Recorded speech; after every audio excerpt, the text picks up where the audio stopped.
여러분들 지난 추석 명절 잘 보내셨죠? 코로나로 인해서 온 가족이 다 함께 모일 수 없는 제한적인 상황이지만 그래도 가족들이 함께 할 수 있는 시간이 있으셨을 것이라고 믿습니다. 오랜만에 각자 바쁘게 살다가 가족들이 함께 모이면 새삼스레 가족의 소중함, 또 가족의 또 고마움을 느끼게 되죠. 그런데 의외로 가족을 만난다는 것이 오히려 좀 긴장되고 껄끄럽고 불편한 경우들도 있습니다. 이것은 물론 가족뿐만은 아닐 겁니다. 친구나 이웃, 또 직장 동료들, 또 지역이나 세대 간에도 나라 간에도 해결되지 않은 상처로 인한 묵은 감정들, 그것이 있어서 우리를 괴롭게 할 수가 있습니다. 풀긴 풀어야 되는데 도대체 어떻게 풀어야 되나 하는 그런 고민들이 있을 수 있고, 또 마음 깊은 곳에서는 내가 지었던 과거의 어떤 죄 때문에 여전히 용서받지 못할까 봐 있는 그런 두려움과 고통도 있을 수 있습니다. 이처럼 용서에 관한 이슈는 크든 작든 누구에게나 다 있는 것 같습니다. 저도 오늘 말씀을 묵상하면서 사실은 고백인데 딱 두 사람이 생각났거든요. 그래서 정말 하나님께서 오늘 주시는 이 말씀을 통해서 용서의 은혜가 무엇인지를 저 또한 맛볼 수 있고 정말 자유케 되었으면 좋겠다라는 그런 생각이 들었습니다. 여러분들은 어떠신지 모르겠어요. 오늘 본문은요, 요셉의 형제들이 돌아가신 아버지 야곱을 가나안 땅 막벨라 굴에 묻고 나서 다시 애굽으로 돌아와서 서로 대화하는 장면으로 시작됩니다. 요셉의 형제들이 이집트에 와서 살게 된 배경은 가나안 땅에 불어닥친, 또 가나안뿐만 아니라 그 주변의 모든 나라들 가운데 불어닥친 극심한 가뭄 때문이었죠. 해를 거듭하면서 가뭄이 계속되자 막막해졌어요, 살 길이. 그래서 결국은 곡식을 구하러 애굽에 왔다가 극적인 형제 상봉을 하게 됩니다. 그런데 이렇게 해서 만난 그 요셉과의 상봉, 그 요셉은 이미 정말 온 세상에 깃들어 있는 그 가뭄을 타개하기 위한 해결책을 가진 아주 정말 막강한 애굽의 실세, 애굽의 제2인자였습니다. 그리고 형들은 단지 곡식을 구하기 위해서 온 이웃에서 온 족장의 가족들일 뿐이었다라는 것입니다. 당연히 형들은 그 요셉이 자신의 동생이라고 그 애굽의 국무총리가 자신의 동생 요셉이라고는 생각을 못했을 것입니다. 당연하죠. 요셉 또한 처음부터 자신이 누군지를 밝히지 않습니다. 아마도 요셉은 자신을 그렇게 미워하다가 애굽에 팔아버린 형들, 그 형들이 지금은 어떻게 변했나, 이것이 너무 궁금했을 것 같습니다. 그래서 두 번의 기회를 통해서 형들을 살짝 테스트하는 그런 시간이 있었는데요. 그런데 너무 감사하게도 요셉은 정말 달라진 형의 모습들을 보게 됩니다. 형들이 이제 예전에 요셉이 알고 있던 형들이 아니었어요. 그 두 번의 그 테스트의 기간을 통해서 그 형들 안에 있는 형제 우애에도 또 발견하고 아버지에 대한 효심, 이것도 발견을 합니다. 그리고 나서 요셉이 이 형들 앞에서 비로소 자신이 요셉인 것을 드러내면서 방성대국을 했다라고 성경에는 쓰여져 있죠. 여러분 한번 요셉의 그 복받치는 심정을 한번 생각해 보시기 바랍니다. 17살 나이에 형들에게 미움을 받아서 졸지에 낯선 나라에 팔려서 정말 남의 집에 종살이를 할 뿐만 아니라 또 거기서도 누명을 뒤집어 쓰고 감옥살이까지 하고, 정말 요셉의 그 젊은 시절의 고난은 이루 말할 수가 없었습니다. 얼마나 황당하고 얼마나 두렵고 얼마나 살 길이 막막했겠습니까? 그러니 그런 세월 동안에 있었던 눌렸던 감정들이 형들을 만나서 형님들 제가 요셉입니다 이렇게 말했을 때 그 복받쳤던 감정들이 다 올라와서 정말 울지 않고는, 방성대국하지 않고는 견딜 수 없는 심정이 되었을 것입니다. 그런데 그 다음에 그 요셉이 형들에게 앞에서 하는 고백이 놀랍죠. 오늘 본문은 아니지만 창세기 45장 5절 8절에서는 요셉이 어떤 심정으로 자신의 인생을 어떻게 해석하면서 말을 하고 있는지를 잘 볼 수 있는데, 우리 한번 창세기 45장 5절 8절 좀 보시기 바랍니다. 한번 같이 읽어보도록 할까요? 시작. 하지만 형님들이 저를 이곳에 팔았다고 해서 근심하거나 자책하지 마십시오.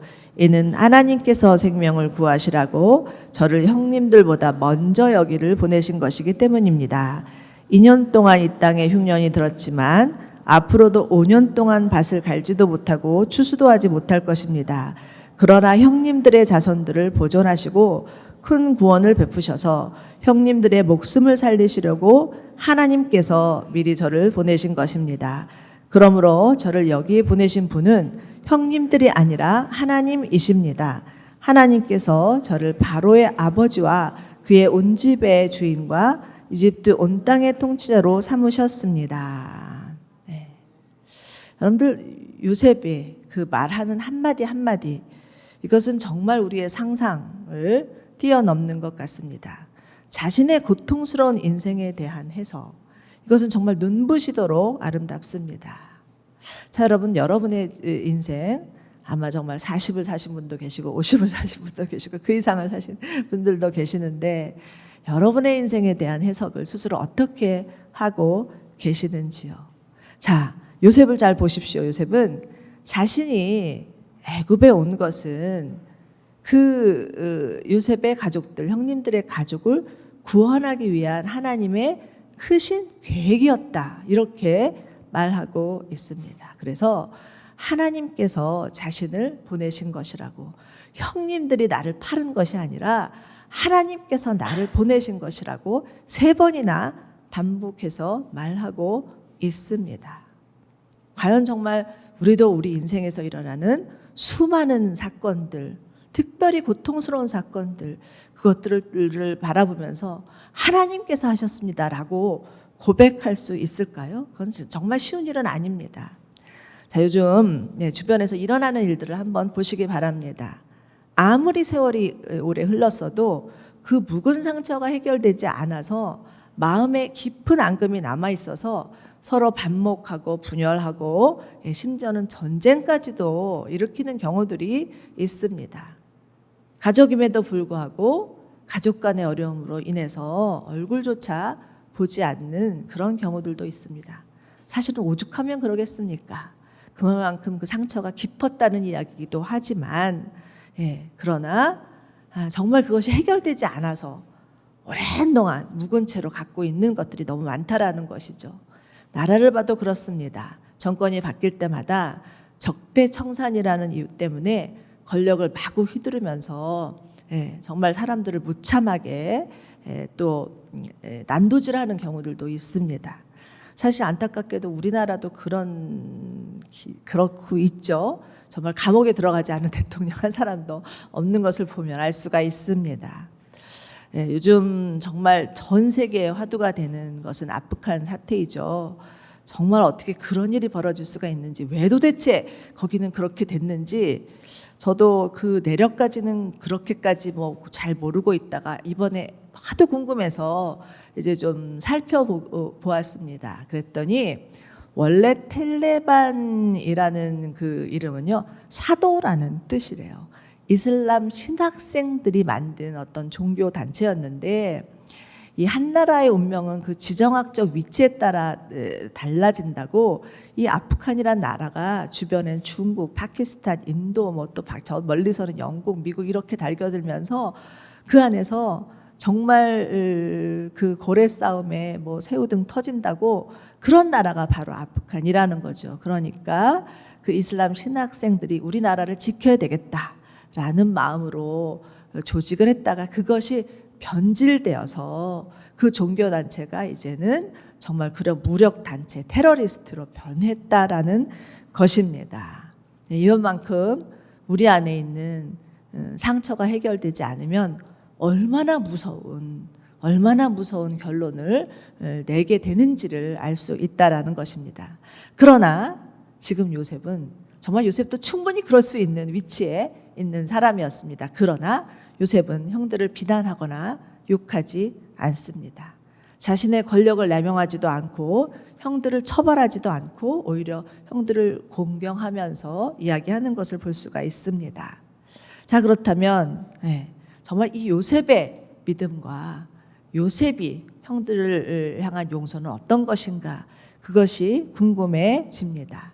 자, 여러분, 요셉인들 왜 분노가 없었겠습니까? 요셉도 사람인데 아무리 믿음이 출중하다 해도 그 마음에 형들을 향한 원망과 분노가 미움이 왜 없었겠습니까? 사실은 요셉이 억울하게 옥살이를 할 때, 그 보디발 아내 때문에 억울하게 옥살이를 할 때 그가 했던 말을 잠시 떠올려 보면 그 마음 안에도 분노와 원망이 있었구나라는 것을 살필 수가 있습니다. 그는 이렇게 얘기하죠. 그 옆에 있는 그 애굽의 관원에게 저는 히브리 땅에서 끌려왔는데 정말이지 감옥에 갇힐 만한 일을 한 적이 없습니다라고 얘기를 합니다.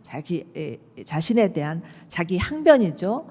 그만큼 요셉에게도 자신이 애굽에 끌려온 것, 그리고 감옥에 갇힌 것, 그것에 대한 원망, 분노들이 묻어 있었을 것입니다. 그러나 요셉은 거기서 그치지 않습니다. 여러분, 영혼의 탄력성이란 소리 혹시 들어보신 분 계신지 모르겠습니다.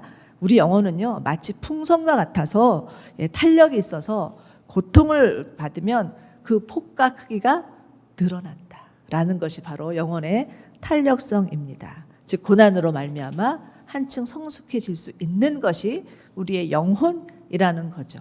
그러나 그렇다고 해서 모든 사람에게 다 적용되는 것은 아닙니다. 정말 아프간의 텔레반처럼 자신이 받은 고난 때문에 세상과 사람들에 대한 적대감으로까지 그렇게 퍼지는 그런 자들도 분명히 있다라는 것입니다. 그러나 요셉은 그러지 않았습니다. 그는 오히려 요셉의 고난으로 인해서 그 마음이 더 넉넉해지고 더 풍선처럼 더 폭이 커지고 넓어져서 정말 모든 사람들을 품을 수 있는 하나님의 사람으로 변화되었다라는 것입니다. 그것은 정말 요셉이 갖고 있는 하나님을 향한 신뢰, 하나님을 향한 믿음 때문이었다라는 것입니다. 요셉의 믿음이 어느 정도였을까라는 것을 살펴볼 때 요셉이 자신의 아들을 낳고 나서 그 아들의 이름을 지었을 때 보면 잘 볼 수가 있습니다. 첫 아들의 이름은 무엇인가요? 므낫세이죠. 그 므낫세라는 뜻은요, 하나님께서 나로 하여금 모든 수고와 내 아버지의 집의 모든 일을 다 잊게 하셨다라는 뜻입니다. 또 둘째 아들의 이름은 무엇입니까? 에브라임이죠. 에브라임이란 하나님께서 나로 하여금 내 고난의 땅에서 번성케 하셨다라는 뜻입니다. 이것은 즉 요셉이 자신의 인생의 주체가 하나님이었음을 믿는 철저한 믿음의 고백, 신앙 고백이라고 할 수 있죠. 그렇기 때문에 자신이 이렇게 애굽에 팔려서 그런 고통을 당한 것도 다 하나님이 하신 일이라고 말할 수 있었던 것이죠. 그렇기 때문에 이 형들도 용서할 수 있었다라는 것입니다. 우리는 여기서 믿음과 용서의 상관관계를 볼 수가 있습니다. 정말 하나님의 주권을 믿는 믿음이 없으면 용서할 수 없습니다. 하나님의 주권을 믿는 믿음이 있을 때만 진정한 용서가 가능한 것이죠. 로마서 8장 28절에는 우리가 너무나 잘 아는 구절이 있습니다. 우리는 하나님을 사랑하는 사람들, 곧 그분의 뜻을 따라서 부르심을 받은 사람들에게는 모든 것을 합력하여서 선을 이루실 줄을 압니다라고 고백하고 있습니다. 우리 가운데 일어나는 정말 뜻하지 않은 고통들, 예기치 않은 고난들, 설명할 수 없고 받아들일 수 없고 납득할 수 없는 그런 수많은 사건들, 그것들을 정말 모든 것을 합력해서 선을 이루시는 하나님이 우리와 함께 하시다는 것을 믿는다면 그것을 받아들일 수 있을 것입니다. 요즘 저는 좀 아프간을 기도하다가 정말 아프간에 꽂혀 있는 것 같아요. 그래서 얼마 전에도 우리 40일 기도에서 어느 선교사님이 하셨던 말이 제 마음을 확 쳤던 기억이 있습니다. 그 선교사님 하시는 말은 무엇이냐면 정말 이슬람 선교는 너무 어렵다는 거예요. 이슬람에게 다가가서 복음을 전한다는 것은 너무 어려워서 모든 문이 너무 꽝꽝 닫혀 있어서 도저히 할 수 없다라고 생각했던 것이 이슬람 선교인데, 하나님께서 정말 기이한 방법으로 이슬람권에 있는 그 수많은 무슬림들을 다 흩어버리셨다는 거예요. 그래서 정말 그 꽁꽁 닫혀져 있던 문이 활짝 열리게 되고, 그들이 난민이 되어서 정말 유럽으로, 심지어는 우리나라까지, 또 미국으로 전 세계에 갇혀서 흩어지게 된 것은, 그래서 그들에게 복음이 전해지기 시작했는데, 그 어느 때보다도 가장 정말 많은 케이스로 그들에게 복음이 전해지고 교회가 세워졌다. 어저께도 저희 선교 네트워크 기도회에서 아부다비에서 목사님이 동일한 이야기를 하시더라고요. 정말 우리는 이런 일은 정말 일어나면 안 된다. 어떻게 이런 일이 있을 수가 있습니까? 라고 너무 고통스러워서 울며 기도했는데, 그 가운데 하나님께서 정말 합력하여서 선을 이루시는 하나님의 그 역사가 있겠구나 하는 것을 깨달으면서 눈이 번쩍 뜨이는 것만 같았습니다. 여러분, 하나님은 모든 상황에서, 아무리 어려운 상황에서도 다 모든 것을 합력하여서 선을 이루시는 하나님이심을 믿으시기 바랍니다. 아멘. 여러분의 삶 가운데서도 정말 이해할 수 없는 일들이 있지만, 그러나 그 가운데서도 모든 것을 협력하여서 선을 이루시는 하나님이심을 믿을 때 우리 인생을 받아들일 수 있습니다. 하나님의 눈으로 해석할 수 있습니다. 그리고 나에게 상처 준 사람도 용서할 수 있게 된다라는 것입니다. 우리 인생에서 일어나는 일, 얼마나 많은 일들이 있습니까? 말하지 않지만 정말 폭력도 있고, 학대도 있고, 추행도 있고, 실직도 있고, 부도도 있고, 이혼도 있고, 질병도 있고, 정말 이것이 왜 내 인생에 일어나나 라는 그런 어려움 때문에 힘든 경우들이 너무나 많습니다.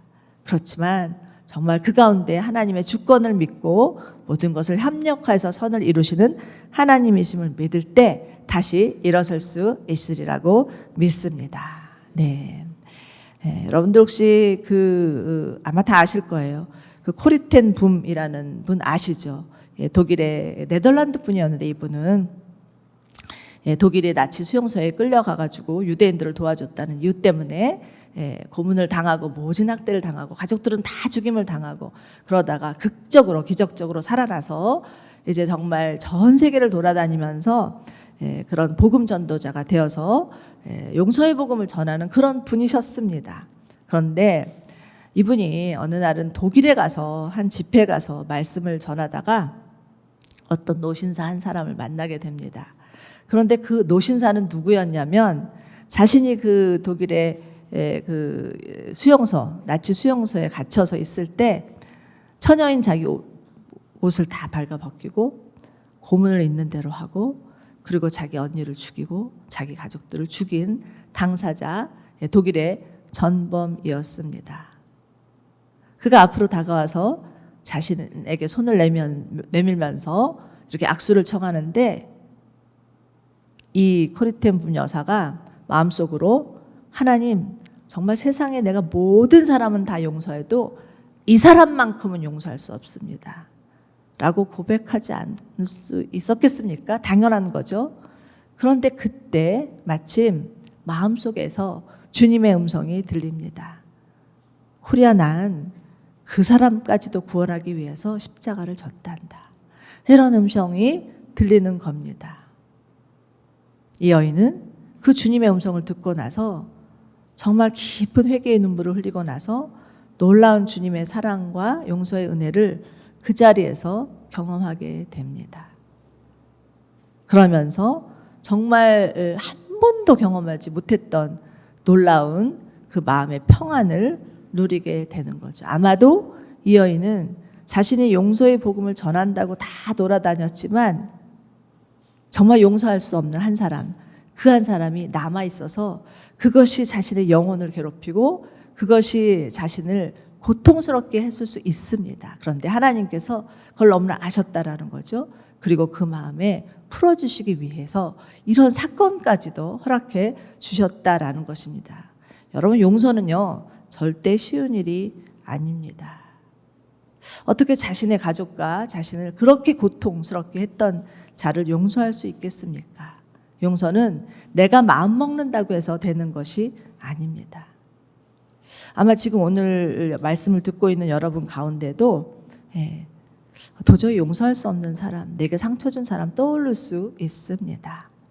내가 정말 다른 사람은 다 용서해도 이 사람만큼은 용서할 수 없어라고 생각하는 한 사람이 있을 수 있습니다. 그렇지만 그것이 얼마나 내 영혼을 피폐케 하고 나를 고통스럽게 하는지 그것은 누구보다도 우리 자신이 가장 잘 알고 있을 것입니다. 우리가 기억해야 할 것은 우리를 위해서 이 땅에 오신 예수 그리스도, 우리를 용서하기 위해서 이 땅에서 십자가 지신 예수 그리스도, 그 예수 그리스도의 십자가의 사랑, 그 용서의 은혜라는 것입니다. 여러분 잘 생각해 보십시오. 정말 나라는 한 사람, 누가 뭐라 하지 않아도 내 자신이 나를 가장 잘 압니다. 예수님을 믿으면 믿을수록, 하나님을 알면 할수록 정말 내가 얼마나 죄인인지 그것을 더 깨닫게 되는 게 우리의 신앙의 과정인 것 같습니다. 그런데 그 주님이 나를 용서해 주셨다라는 것입니다. 근데 그 용서는 어떤 나의 행위와는 상관없고 나의 어떤 자격이나 자질과도 상관이 없죠. 내 죄가 어떠하든지 간에 내 과거의 죄, 현재의 죄, 미래까지도 다 용서해 주신 그 주님의 용서가 우리를 붙들고 있다라는 것입니다. 나의 죄를 위해서 이 땅에 오시고 정말 나를 용서하기 위하여서 십자가 지신 그 예수님을 믿으시죠? 그렇다면 우리도 내가 차마 정말 도저히 용서하고 싶지 않은 그 사람도 용서할 수 있다라는 것입니다. 여러분은 어떠십니까? 정말 하나님이 지금 이 시간에 내가 너희를 용서했듯이 너도 너희에게 상처 준 자를 용서하기를 바란다라는 마음을 들려주신다고 생각을 합니다. 자, 다시 한번 8절을 보십시오. 8절을 보시면 요셉이 이렇게 얘기하죠. 저를 보내신 분은 형님들이 아니라 하나님이십니다. 하나님께서 저를 바로의 아버지와 그의 온 집의 주인과 이집트의 온 땅의 통치자로 삼으시려고 보내셨습니다. 여러분 정말 형님들을 구원하시기 위해서 작정하신 분이 하나님이십니다 라고 말합니다. 이렇게 해서 이들은 정말 애굽에 오게 되고요. 애굽의 고센이라는 곳에 정착해서 살게 됩니다.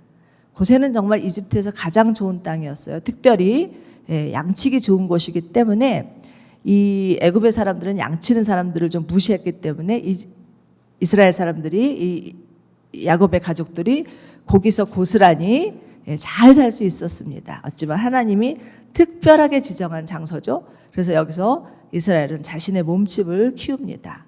그래서 세월이 흘렀습니다. 그런데 한 17년이 지난 것 같아요. 그때 아버지가 이제 147세로 생을 마감하게 됩니다. 그런데 형들의 마음, 그때 아버지가 돌아가신 다음에 느끼게 된 형들의 마음, 그것은 두려움이었습니다. 오늘 본문이죠. 오늘 본문 15절과 18절 한번 다시 보십시오. 요셉의 형제들이 아버지의 죽음을 보고서 혹시나 요셉이 우리에게 원한을 품고 우리가 했던 모든 잘못들에 대해서 안 갚으면 어떡하지? 라고 두려워 떱니다. 그리고는 요셉에게 가서는 아우님의 아버지라고 얘기해요. 아우님의 아버지. 사실은 아우님의 아버지만은 아니잖아요. 우리 아버지잖아요. 근데 아우님의 아버지라고 아버지를 내밉니다. 아버지를 내밀면서 아버님이 돌아가시기 전에 절대 복수하지 말라 그랬다. 절대 안 갚음하지 말라 그랬다. 이렇게 간곡히 부탁했다라고 얘기합니다. 형들의 모든 죄를 용서해 주라고 했다라고 말합니다. 요셉은요, 이것을 듣고 너무나 가슴 아파서 울죠. 형들은요, 요셉이 정말 이제 아버지 돌아가시고 나면 이제 우리는 큰일 났다. 분명히 요셉이 우리에게 복수할 것이다라는 생각을 했다라는 것입니다. 그동안은 그들의 아버지가 그들을 보호하는 방패막이었습니다. 그런데 그 아버지가 사라지니까 너무나 불안한 거예요. 형들이 정말 이 요셉이 어떻게 할까봐 전전긍긍해하는 모습들을 볼 수가 있습니다. 여러분, 죄도 무섭지만 그 죄 때문에 남아있는 죄책감이라는 것이 얼마나 무섭고 질긴지, 사람을 얼마나 꽁꽁 묶고 있는지를 잘 볼 수가 있습니다. 지금 형들은 요셉 앞에 엎드려서 우리는 아우님의 종입니다 라고 말하지만 사실은 이들은 자신의 죄로 인한 죄책감의 종이 되어서 평생을 불행하게 살고 있었다라는 것입니다. 그런데 사실 이것이 형들의 문제이겠습니까? 우리들은 그렇지 않겠습니까? 우리들 안에도 우리가 지은 죄로 인한 두려움이 남아 있습니다. 정말 그 죄는 이미 과거의 일이고 이미 다 지나간 일임에도 불구하고 우리 마음 가운데 있는 죄의식, 죄책감, 스스로를 향한 정죄감, 이런 것들이 남아 있어서 우리의 마음과 영혼을 괴롭힐 수 있다라는 것입니다. 예수를 믿었는데 예수를 믿고 나서도 혹시 내가 구원 받았을까? 라는 두려움 가질 수 있고요. 정말 살다가 잘못하면서 내가 이렇게 잘못하면 하나님이 벌 주시 않을까? 라는 두려움. 정말 인간의 그 근본적인 마음의 깊은 곳에는 기본적인 두려움과 불안을 내재하고 있다는 것을 볼 수가 있습니다. 그러나 여러분, 골로새서 2장 14절을 한번 우리 같이 읽어보셨으면 좋겠습니다. 골로새서 2장 14절입니다. 시작. 하나님께서는 우리를 거슬려 대적하는 조문들이 남긴 채무 증서를 제거하시고 그것을 십자가에 못 박아 우리 가운데 없애버리셨습니다. 아멘. 여러분, 예수님이 오셔서 하신 일은요, 계속해서 우리 가운데 참소하는 사단의 소리를 제거하기 위함입니다. 예수님이 이 땅에 오셔서 우리의 죄를 위해서 대신 십자가 지셨을 뿐만 아니라 우리 가운데 죄로 인해서 남아있는 죄책감, 그것은 사실은 우리 마음 가운데 심어주는 사단의 소리라는 것입니다. 사단이 얼마나 집요하게 한쪽으로는 우리에게 죄를 짓게 만들고 다른 한쪽으로는 우리에게 죄책감을 집어넣고 이 죄와 죄책감의 소용돌이에서 빠져나오지 못하게 하는 것이 사단의 역할인데, 이미 예수님께서 그 사단의 모든 참소와 사단의 모든 거짓 행위들을 다 십자가에서 도말하셨다라는 것입니다. 여러분, 이것을 믿으십니까? 아멘. 예. 그렇다면 로마서 말씀처럼 정말 더 이상 우리에게 정죄함이 없나니 그리스도 예수의 생명의 법이 우리를 사망의 법에서 건지셨노라고 고백할 수 있을 것입니다. 여러분, 우리가 물론 예수님을 믿고 말씀대로 살고 말씀에 순종하기를 원하지만 그렇다고 해서 우리 안에 실수가 없고 우리 안에 실패가 없고 죄가 없지는 않습니다. 네. 육체를 가진 연약한 인간이기 때문에 우리에게 실수도 있고 죄도 있습니다. 문제는 그 죄의 문제를 어떻게 해결하느냐의 문제라는 것입니다. 잘못하면 그 죄로 인한 죄책감에 빠져서 하나님 앞에 나가지 못할 수 있는데, 하나님은 우리에게 언제든지 내게 나와서 너희의 모든 죄를 사해라, 그리하면 내가 너희를 그 죄에서 사해 주실 것이라고 약속해 주셨음을 믿으시기 바랍니다. 근데 얼마나 많은 사람들이 그 죄책감 가운데 시달리고 있는지, 어찌 보면 죄보다 죄책감의 무게가 더 클 것 같습니다. 이것을 바라보시면서 우리 예수님이 얼마나 안타까워하실지 속상해하실지 모릅니다. 그런데 요셉도 지금 형들이 이렇게 전전긍긍해 하면서 두려워 떨면서 제발 용서해 주십시오. 이미 용서했잖아요. 이미 용서해서 정말 다 화해했고 하나 되어서 잘 살고 있잖아요. 그럼에도 불구하고 이 죄책감의 문제가 여전히 형들의 마음을 짓누르고 있었다라는 것을 보면서 요셉의 마음이 너무 슬퍼집니다. 아마 예수님의 마음도 정말 우리가 여전히 죄책감 가운데 묶여져 있는 것을 보시면서 얼마나 안타까우실까. 내가 이미 십자가에서 다 행했건만 우리가 정말 그 죄책감의 노예가 되어서 살고 있는 것을 보면서 울고 계시리라고 생각이 듭니다. 자, 이제 19절에서 요셉은 형들에게 이렇게 얘기합니다. 두려워하지 마십시오. 두려워하지 마십시오. 제가 하나님을 대신할 수 있겠습니까? 형님들이 저를 해치려고 악을 꾀했지만 하나님은 지금 보시는 것처럼 모든 것을 선하게 바꾸셔서 많은 사람들의 생명을 구하셨습니다. 그러니 두려워하지 마십시오. 제가 형님과 형님들의 사이에 자식을 기르겠습니다. 라고 얘기하면서 말을 하죠. 형님들에게 요셉이 한 첫 마디는 두려워하지 마십시오입니다. 하나님께서 지금 우리들에게도 두려워하지 말아라 라고 말씀하신다고 믿습니다. 자, 우리는 여기서 정말 진정한 용서가 무엇인가를 좀 배울 수가 있는데요. 자, 잘 보십시오. 요셉이 형님들에게 형님들은 저를 해치려고 악을 꾀했지만 이렇게 이야기합니다. 자신이 받은 상처나 피해를 축소시키거나 이것을 잘못을 긍정하거나 봐주거나 정당화하거나 부인하거나 하는 것이 아닙니다. 못 본 척하지도 않고 잊어버린 것도 아닙니다. 이것을 정말 대수롭게 여기는 것도 아니고요. 나 상처받지 않았다고 말하는 것도 아니라는 것입니다. 잘 보셔야 됩니다. 여러분, 용서는요, 자신이 받은 고통과 상처를 인정하는 것부터 시작합니다. 나 괜찮아. 나 다 용서했어. 너네들이 그렇게 한 것 잘못이 아니야 라고 말하는 게 아니라는 것입니다. 잘못은 잘못인 거예요. 네, 죄는 죄인 것입니다. 그래서 내가 받은 상처도 상처라는 것입니다. 그러나 거기서 그치지 않는다는 거예요. 요셉이 하는 말은 무엇입니까? 뒤이어서 제가 하나님을 대신하겠습니까? 하나님께서 모든 것을 선으로 바꾸셨습니다 라고 얘기하고 있습니다. 즉 요셉은 형들과 맞서서 싸우지 않겠다라는 이야기입니다. 더 이상 자신이 받은 그 고통과 상처에 붙잡혀 있지 않겠다라고 선택하는 것입니다. 즉 형들을 용서하기로 선택하였다라는 것입니다. 그래서 여러분, 용서는 선택입니다. 간혹 우리는 용서에 대해서 생각하다가 헷갈릴 때가 있습니다. 분명히 내게 상처 준 사람 용서한 것 같은데 또다시 상처가 생각나요. 또다시 옛 그 기억들이 있어요. 그래서 그것 때문에 마음이 아파요. 그것 때문에 마음이 써요. 그랬을 때 그렇다면 내가 용서한 거 아니지 않는가? 분명히 하나님 앞에 기도하고 나 다 용서한다고 했는데 왜 나한테 이런 감정이 또 올라오지? 라고 생각할 수 있습니다. 그런데 여러분, 다시 정말 용서가 무엇인지에 대해서 분명히 알아야 될 것은 용서는 감정이 아니라는 거예요. 용서는 감정이 아니라 의지적 행동이라는 것입니다. 그렇기 때문에 용서는 평생에 걸친 작업입니다. 베드로가 예수님께 와서 이렇게 물어봐죠. 예수님, 정말 형제가 제게 범죄한 일이 있다면 몇 번을 용서해 줘야 합니까? 7번입니까? 라고 물어봤을 때 예수님의 대답은 무엇입니까?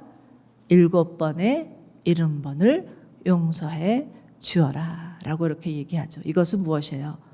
계속 용서하라는 거예요. 마음이 올라올 때마다, 쓴마음이 올라올 때마다, 감정이 올라올 때마다 용서하라는 것입니다. 여러분, 용서는요, 마음에서 일어나야 돼요. 그렇지 않으면 가치가 없습니다. 나 말로 나 용서했어. 그럼 된 거 아니야 라고 한다고 해서 용서가 되어지는 것은 아닙니다. 마음에선 부글부글 끓고 있는데 말로만 한다고 해서 정말 얼굴도 보고 싶지 않은데 내가 용서했다고 해서 용서는 아니라는 것입니다. 그 미셸 넬슨이라는 분이 있어요. 이분은 그 용서에 대해서 3가지 범주로 나누어서 얘기를 하고 있는데요. 첫 번째는 고립된 용서라는 것입니다. 이 고립된 용서는 내 안에 있는 부정적인 감정은 줄었지만 관계는 여전히 단절된 상태입니다. 그 두 번째는 제한된 용서입니다. 감정도 줄고요. 관계도 부분적으로 회복된 상태입니다. 세 번째는 전적인 용서입니다. 전적인 용서는 감정도 사라지고 관계도 회복된 상태를 말합니다. 여러분, 무엇을 원하십니까? 당연히 정말 전적인 용서, 우리 감정도 사라지고 관계도 회복되기를 원하시죠. 그러나 사실은 이것이 제대로 되어지지 않는 경우들이 더 많습니다. 그래서 여기서 추가되는 용서가 하나 있는데 그것은 완전한 용서입니다. R.T. 켄달 목사님이라는 분이 완전한 용서라는 책을 쓰셨어요. 근데 그 책에서는 무엇이라고 말씀하시냐면 완전한 용서란 관계가 회복되지 않아도 용서하는 것이다. 이렇게 말씀하십니다. 여러분 이미 내게 상처 준 사람이요. 이 세상 분이 아닐 수도 있고요. 상대가 전혀 나랑 화해할 마음이 없을 수도 있습니다. 예를 들어서 여러분이 정말 부모에 대한 상처를 받았어요. 그래서 부모님께 가서 제가 아버지, 어머니 제가 아버지를 용서합니다. 어머니를 용서합니다. 라고 하면 아마 여러분의 부모님들이 이건 무슨 소리를 하는 거야 이렇게 생각할 것입니다. 절대 이해할 수 없는 경우들도 많습니다. 그러나 완전한 용서란 상대가 그 용서를 받아주지 않아도 내 마음에서 내 마음 깊은 곳에서 정말 주님이 나를 용서하셨기 때문에 나도 용서합니다 라고 하면서 하는 용서가 완전한 용서라는 것입니다. 여러분 완전한 용서가 왜 필요한 것일까요? 완전한 용서는 바로 나 자신 때문에 필요한 것입니다. 용서로 상처를 씻지 않으면 원망이 자리 잡게 되고요. 결국은 하나님과의 관계에서 걸림돌이 될 수밖에 없습니다. 그리고 그것은 내 안에 계시는 성령님을 근심케 하는 일이라는 것입니다. 내 안에 계신 성령님을 근심케 하고 정말 내가 용서하지 못한 사람으로 인해서 내 영혼이 피폐해질 때 당연히 우리는 내적인 평안을 잃어버릴 수밖에 없습니다. 여러분 용서하지 못하는 마음은 마치 감옥과도 같다라고 말하는 것들을 들어보신 적이 있으실 것입니다. 내가 용서하지 못하는 감옥에 내 스스로 갇혀 산다라는 것입니다. 그래서 용서해야 되는 이유는 하나님께서 우리를 사랑하시기 때문에 내가 정말 예수님과의 관계 안에 자유롭고 내 마음 가운데 내적인 평안이 있고 내 안에 하나님과의 걸림돌이 없고 진정한 자유함을 누리기를 원하시기 때문에 용서하라 이렇게 말씀하신다라는 것입니다. 정말 용서할 때 우리 마음 가운데 진정한 평안을 누릴 수 있다라는 것입니다. 그러나 이것도 사실은 단번에 되는 일은 아니라는 것을 꼭 기억해 보시기 바랍니다. 용서는 평생에 걸친 작업입니다. 날마다 예수님께서 나를 용서해 주신 그 십자가의 사랑을 경험할 때 그때만이 비로소 내가 정말 나에게 상처 준 사람도 용서할 수 있다라는 것입니다. 여러분 용서해야 미래가 있습니다. 용서하지 않으면 미래가 없습니다. 그래서 우리는 반드시 이 용서의 과제 이것을 하나님 안에서 풀어야 될 과제라는 것을 기억해 주시기 바랍니다. 오늘 사실 그 창세기 마지막 장에 50장 그런데 참 신기한 것은 창세기 시작은요 하나님의 창조와 또 그 하나님의 창조를 거역한 그 인간의 죄로 시작이 되죠. 그런데 이 창세기 50장의 그 결론은요 용서와 화해입니다. 무엇을 의미하는 것일까요? 하나님께서 우리를 용서하셨다라는 것입니다. 하나님께서 우리와 화해하시기를 원하신다라는 것입니다. 그렇기 때문에 우리 또한 사람들과 화해자가 되기를 원하신다라는 메시지가 이 창세기 50장 마지막에 담겨져 있다라는 것을 기억하시면서 오늘 창세기를 마치려고 합니다. 고린도후서 보면 5장 18절에서 이런 말씀을 하죠.